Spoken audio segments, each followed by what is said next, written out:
अफगानिस्तान की राजधानी काबुल पर तालिबान ने अपना कंट्रोल कर लिया है। अफगानिस्तान के ज़्यादातर इलाके अब तालिबान के कब्जे और नियंत्रण में आ गए हैं। खबरें ऐसी भी हैं कि अफगानिस्तान के कई प्रांतों में तालिबान ने बड़े पैमाने पर हिंसा फैलाई है, जिससे लोग डरे हुए हैं। तालिबान ने साल 1996 से लेकर 2001 तक जिस क्रूरता के साथ अफगानिस्तान पर राज किया, उसकी यादें ताज़ा हो गई हैं। आज के नो दिस वीडियो में हम आपको बताएंगे अफगानिस्तान पर दोबारा हुकूमत करने वाले तालिबान का पहला शासन कैसा था। साथ ही बताएंगे कि तालिबानी हुकूमत में अफगानिस्तान में महिलाओं की स्थिति कैसी थी।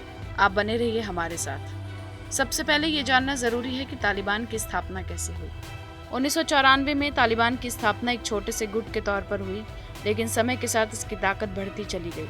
1994 के बाद अफगानिस्तान में तालिबानी लड़ाकों की गतिविधि तेजी से बढ़ गई। उनकी तादाद भी अच्छी खासी बढ़ने लगी, साथ ही उनके पास हथियार और पैसे भी आने लगे, जिसके बाद 1996 में उन्होंने अफगानिस्तान की सत्ता पर कब्जा कर लिया। तालिबान शासन में कैसी थी लोगों की स्थिति। अफगानिस्तान में तालिबान के कब्जे के बाद वहाँ के लोगों की स्थिति बहुत खराब हो गई थी। तालिबान ने देश में इस्लामी कानून यानी शरिया लागू कर दिया था, जिसकी पूरी दुनिया में आलोचना हुई, क्योंकि तालिबान शरिया लागू करने के क्रूर तरीके अपनाता था। अफगानी नागरिकों के साथ जानवरों जैसा व्यवहार करता था। हालात ऐसे थे कि जो भी तालिबानी फरमानों को नहीं मानता था, उन्हें चौराहों पर फांसी से लटका दिया जाता था। चोरी के आरोपों में पकड़े जाने पर लोगों के शरीर के अंगों को काटना या छोटी छोटी गलतियों पर कोड़े मारना तो आम हो गया था। तालिबानी राज में कैसी थी महिलाओं की जिंदगी। 90 के दशक में जब अफगानिस्तान में तालिबान का शासन था, तो उस वक्त महिलाओं की स्थिति सबसे दयनीय थी। बच्चियों महिलाओं को पढ़ने लिखने, नौकरी करने, घर से बाहर अकेले घूमने और पश्चिमी कपड़े पहनने की बिल्कुल मनाही थी। यहाँ तक कि महिलाओं के खेलों पर भी पूरी तरह से पाबंदी थी। घर से बाहर निकलने के लिए महिलाओं को साथ में परिवार के किसी पुरुष को ले जाना पड़ता था। जो महिला इस्लामी कानूनों को तोड़ती थी, उसे पत्थरों से हमला कर मार दिया जाता था। तालिबानी हुकूमत में ह्यूमन ट्रैफिकिंग। पहले शासनकाल में तालिबान और अलकायदा ह्यूमन ट्रैफिकिंग का नेटवर्क चलाते थे।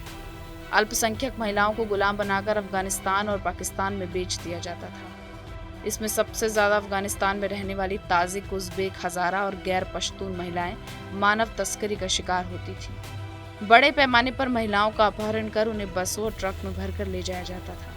तालिबान ने अपने ही लोगों का किया कत्लेआम। तालिबान के आतंक और ज्यादतियों पर संयुक्त राष्ट्र ने 55 पेज की एक रिपोर्ट पब्लिश की थी।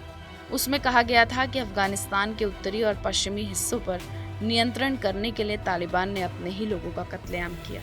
नागरिकों के खिलाफ हिंसा की हदें पार। संयुक्त राष्ट्र संघ की रिपोर्ट ये भी कहती है कि अफगानिस्तान में साल 2009 में हुई हिंसा के लिए आमतौर पर तालिबान और उसके सहयोगी जिम्मेदार रहे। 76% वारदातें तालिबान और उनके सहयोगियों ने की। 2010 में ये तादाद 80% तक पहुंच गई। हिंदुओं और सिखों पर अत्याचार। आपको बता दें कि अफगानिस्तान में हिंदू और सिख भी बहुत सालों से रहते आ रहे हैं, जिनका देश के विकास और व्यापार में काफी योगदान रहा है।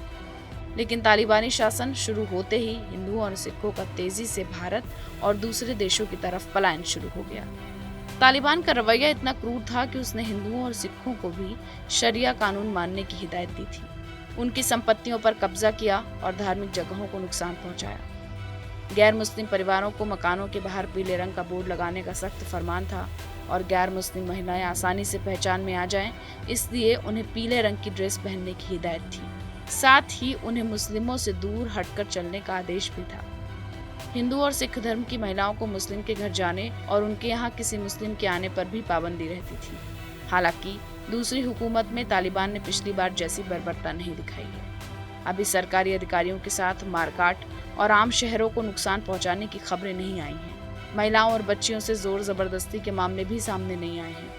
तालिबान ने बयान जारी कर भरोसा दिया है कि उसने अफगानिस्तान के लोगों को माफ कर दिया है और इस बार देश में शांति बनी रहेगी। हालांकि कई लोग तालिबान के बदले रूप को सिर्फ एक छलावा बताते हैं, क्योंकि तालिबान का इतिहास इतना भयानक रहा है कि उसके पहले रूप को भूल पाना मुश्किल है। आपको कैसा लगा हमारा वीडियो, हमें कमेंट सेक्शन में बताएं। ऐसे ही और वीडियोस के लिए सब्सक्राइब करें हमारा डिजिटल चैनल नो दिस।